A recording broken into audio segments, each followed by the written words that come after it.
Համտեսում եմ 10-ից ավելի տոլմա եւ կիսվում կարծիքով, ահա եւ տեսականին, չնայած այստեղ մի քանիսը բացակայում եմ, բայց մի հատ հաշվեք քանի հատ տոլմայի տեսակ կար։ Առաջինը փորձելու ենք աղամբի թփով տոլման, ավանդական տեսակը համեղ էր։ Այս մեկը, եթե չեմ սխալվում, ղազի տոլման էր, այդքան էլ չսիրեցի, մի բան խանգարում էր, սա ձկան տոլմա էր։ Իդեպ մի քանի տեսակի ձկան տոլմաներ կար, հիմնականում բոլորը համեղ էին, ձուկ սիրողները հաստատ շատ կսիրեն։ Հիմնականում ես տոլմաները հավանել եմ, բայց կար իհարկե մեկը, որ ըստ ինձ շատ վատներ,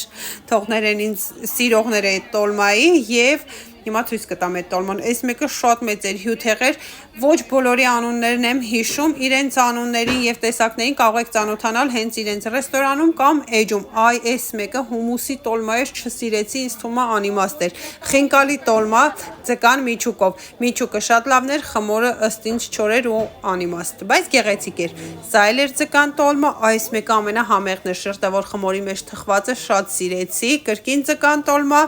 Մի խոսքով ընդհանուր առմամբ շատ հետաքրքիր էր, այս մեկը իդեպ հավի տոլմա էր բդիկի տեսքով, դա էլ էր համեղ։ Խորհուրդ կտամ փորձել եւ վերջում քաղցր տոլմա գուշակեք հավանեցի թե ոչ։